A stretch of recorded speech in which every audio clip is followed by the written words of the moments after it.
அதிமுக சட்டமன்ற குழு தலைவர் கொறடா விவகாரத்தில் உரிய நேரத்தில் முடிவெடுக்கப்படும் என சபாநாயகர் ஜே.சி.டி. பிரபாகர் தெரிவித்துள்ளார். இதுகுறித்த மேலும் விவரங்களை செய்தியாளர் பாண்டியராஜன் வழங்க கேட்கலாம். பாண்டியராஜன், விவரங்களை சொல்லுங்க.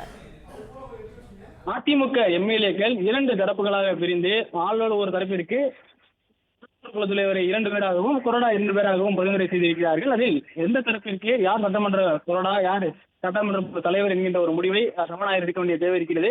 இந்நிலையில் இன்று சி.வி. சண்முகம் மற்றும் எஸ்.பி. வேலுமணி தரப்பில் இருக்கக்கூடிய எம்எல்ஏ அன்பழகன் மற்றும் விஜயபாஸ்கர் உள்ளிட்டோர் சபாநாயகரை சந்தித்து சென்றிருந்தனர். இந்நிலையில் சபாநாயகரை தொடர்பு கொண்டு அவருடைய கோரிக்கை என்னவாக இருந்தது என்று நாம் கேட்கும்போது, அதிமுகவில் இருக்கக்கூடிய இரண்டு தரப்பினர் எம்எல்ஏக்களும் தனித்தனியாக அவருடைய சட்டமன்ற குழு தலைவர் மற்றும் கொரோனாவை பரிந்துரை செய்திருக்கிறார்கள். இந்த கடிதங்கள் குறித்து உரிய நேரத்தில் உரிய முடிவு எடுக்கப்படும் என தெரிவித்திருக்கிறேன். மேலும் எஸ்.பி. வேலுமணி தரப்பிலிருந்து வந்திருந்தவர்கள் அவர் கொடுத்த கடிதத்தின் அடிப்படையிலும் அவர்களுடைய கோரிக்கை என்னவாக இருக்கிறதோ அதன் மீது விரைந்து நடவடிக்கை எடுத்திட வேண்டும் என்கின்ற வகையிலும் ஒரு வலியுறுத்தி பிளே ஸ்டோர் மற்றும் ஆப் ஸ்டோரில் இருந்து பாலிமர் செயலியை QR கோடு மூலம் பதிவிறக்கம் செய்யுங்கள். செய்திகளை உடனுக்குடன் பெறுங்கள்.